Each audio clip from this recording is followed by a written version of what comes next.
తెలంగాణలో రేవంత్ రెడ్డి గారి పాలనపై కొంత వ్యతిరేకత ఆల్రెడీ స్టార్ట్ అయిపోయింది అంటున్నారు.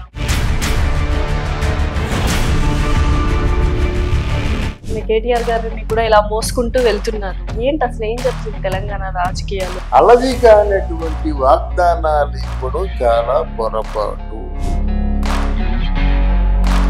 వద్దు బాబో, నేను చేయలేను బాబో అని చేసే పరిస్థితి వస్తుంది. ఈ రోజు నేను చెప్తున్నాను. మోడీ గారితో సన్నిహితంగా ఉండడానికి ప్రయత్నించారు కదా అప్పట్లో రేవంత్ రెడ్డి గారు, మరి ఏం విదిలించలేకపోయినారు. పరిపాలన అస్తవ్యస్తం అవుతుంది అంటే ప్రత్యక్ష యుద్ధం ప్రారంభమైంది.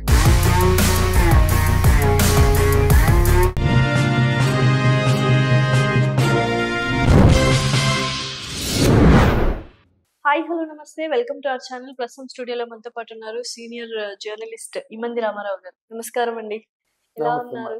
బాగా ఉన్నాయి, చాలా బాగుంది. తెలంగాణలో రేవంత్ రెడ్డి గారి పాలనపై కొంత వ్యతిరేకత ఆల్రెడీ స్టార్ట్ అయిపోయింది అంటున్నారు. కేటీఆర్ గారిని కూడా ఇలా మోసుకుంటూ వెళ్తున్నారు. వాళ్ళు ధర్నాలు చేస్తున్నారు, బ్లాక్ రిబ్బన్ పెట్టుకుంటున్నారు. ఏంటి అసలు ఏం జరుగుతుంది తెలంగాణ రాజకీయాలు? తెలంగాణలో అంటే ప్రత్యక్ష యుద్ధం ప్రారంభమైంది.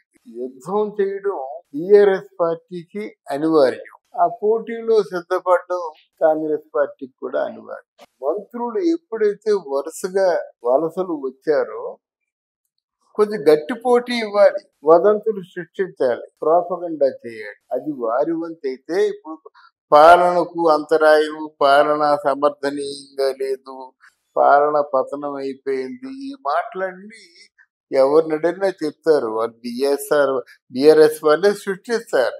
ఎందుకంటే తెలంగాణ వచ్చి 6 మాసాల్లోగా పడిపోతుందని చెప్పింది వాళ్ళే కదా.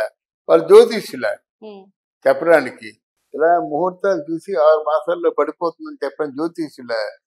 మరి ఎందుకు చెప్పారంటే అది వాళ్ళు చెప్పాలండి, చెప్పతే ఎలాగవుతుంది? అద్భుతంగా రేవంత్ రెడ్డి పరిపాలిస్తున్నాడు, నాకంటే బాగా పరిపాలిస్తున్నాడని ఎవరైనా చెప్పగలరా? ఒకటి. రేవంత్ రెడ్డి ఏం చేశాడంటే అలవిగా అనేటువంటి వాగ్దానాలు ఇవ్వడం చాలా పొరపాటు. ఎవరి ఎండ చూసుకొని ఇచ్చాడు వాగ్దానాలు? కేంద్రంలో కాంగ్రెస్ పార్టీ వస్తే నువ్వు ఓకే, కాంగ్రెస్ పార్టీ రాకుండా కూటమి వచ్చిన తర్వాత కాంగ్రెస్ పార్టీ తాలూకు స్టేట్ మాటలు ఎందుకు వింటారండి? వాళ్ళు ఎందుకు ఇస్తారండి? కేంద్రం నుంచి నిధులు ఏమన్నా వస్తాయా? వస్తాయా? రావు కదా. అప్పుడు ఖచ్చితంగా పరిపాలన అస్తవ్యస్తం అవుతుంది. ఇప్పుడు అదే జరుగుతుందంటారు తెలంగాణలో. అదే చెప్తున్నానమ్మా నేను. మనం ఎప్పుడు కూడా ఊహాగానాన్ని చెప్పను. అయితే ఏదో రేవంత్ రెడ్డి రాజకీయంగా మోదీతో కొంచెం సన్నిహితంగా ఉన్నట్టయితే ఏమైనా విధిలిస్తాడేమో అనుకున్నాడు, కానీ విధిలించడం ఏమి జరగదు. మోడీ గారితో సన్నిహితంగా ఉండడానికి ప్రయత్నించారు కదా అప్పట్లో రేవంత్ రెడ్డి గారు, మరి ఏం విధిలించలేకపోయినారు? విధిలించలేదు కదా. తమ్ముడే పేకాటే. ఇప్పుడు ఈయన విధిలించినట్టు మిగతా వాళ్ళు ఊరుకుంటారా? ఇప్పుడు తెలంగాణ పరిస్థితి ఏంటి, ప్రజల పరిస్థితి ఏంటి? తెలంగాణ పార్టీ వస్తే మళ్ళీ ముందులా కొనసాగుతుంది? తెలంగాణ పరిస్థితి అంటే రేవంత్ రెడ్డి మునుపటి కంటే కొంచెం డౌన్ అయ్యాడు. అంటే పార్టీ పరంగా చూసుకోకుండా వ్యక్తిగతంగా ఆరోపణలు చేసుకుంటున్నారు. ఇది ఎప్పుడు ఆరోగ్యప్రదం కాదు. వ్యక్తిగతంగా ఏ నాయకుడిని కూడా ఆరోపణలు చేసుకోకూడదు. ప్రజా జీవితం ఎంతవరకు స్తంభించిపోయింది, ఏ శాఖల్లో స్తంభించిపోయింది, ఎందుకు స్తంభించిపోయింది, మన డెఫిసిట్ ఎంత మొబిలైజ్ చేయాలి, ఎలా పన్నుల రూపంలో వసూలు చేయాలి, ఎలా రిజిస్ట్రేషన్ రూపంలో వసూలు చేయాలి, ఎలా మద్యం రూపంలో వసూలు చేయాలి, ఇదే కదా. ఎలా పరిశ్రమల రూపంలో వసూలు చేయాలంటే అది తగ్గింది. ఇప్పుడు మునుపటి జోష్ లేదు. మళ్ళీ బిఆర్ఎస్ పార్టీ వస్తే ఇవన్నీ పెరుగుతాయి. మళ్ళీ బిఆర్ఎస్ పార్టీ ఎందుకు వస్తుంది? మళ్ళీ దానివి మరి ఎవరు రావాలి? బీజేపీ పార్టీ రావాలి. వాళ్ళ ఆలోచన అదే కదా. నెక్స్ట్ బీజేపీ వద్దు బాబో, నేను చేయలేను బాబో అని చేసే పరిస్థితి వస్తుంది. ఈ రోజు నేను చెప్తున్నాను. ఇదే కాదు, మన కుటుంబంలోనే అలవకాని వాగ్దానాలు చేస్తే మనం అమలు చేయగలమా?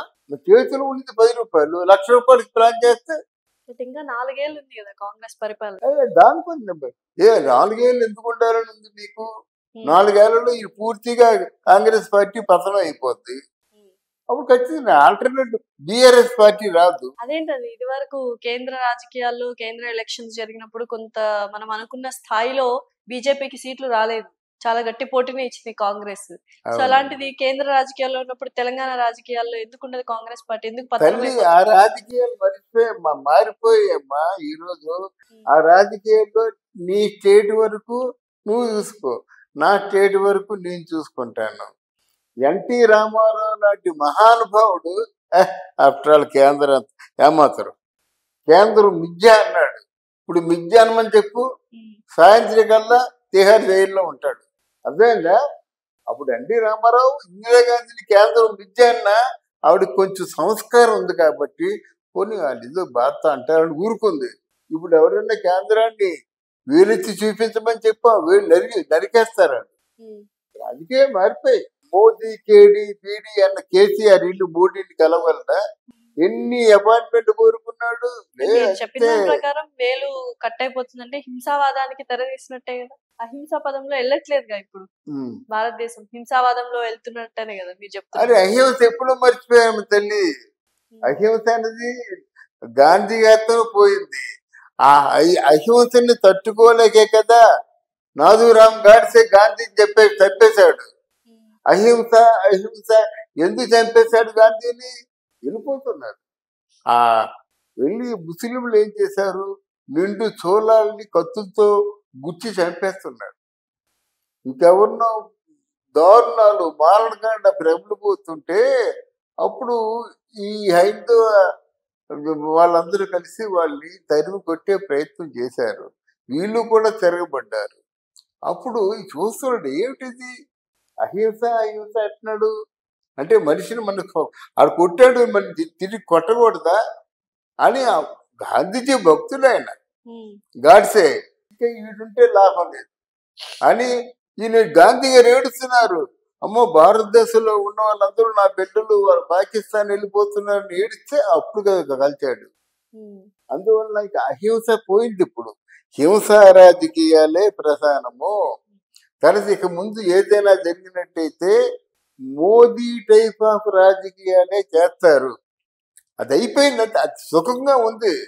29 రాష్ట్రాలు ఉన్నాయి. 29 రాష్ట్రాల్లో కూడా ఏ ఒక్కరు మనకి ఎదురు తిరిగారు? తిహార్ చేయాలంటే ఆఫ్టర్ ఆల్ ఎక్కడో స్టేట్ లో ఉన్నాడు. అది మరి కరెక్టేనా అంటున్నా. ఎవరు ఏది ఎదురించి మాట్లాడినా తిహార్ జైలు కరెక్టేనా అడిగేవాళ్ళు ఎవరమ్మా? ఇది కరెక్టేనా అడిగే జర్నలిస్ట్ ఉన్నాడా? జర్నలిస్ట్ నోరు గొంతు పడిపోతుంది. ఎవరు అడుగుతారు చెప్పండి. ముందు ప్రశ్న కొనేస్తారు. తర్వాత సుప్రీంకోర్టు కానీ ఈ రిజర్వ్ బ్యాంక్ కానీ కొన్ని శాఖలు కేంద్ర ప్రభుత్వం తాలూకు ప్రధానమంత్రి తాలూకు చేతుల్లో ఉంటాయి.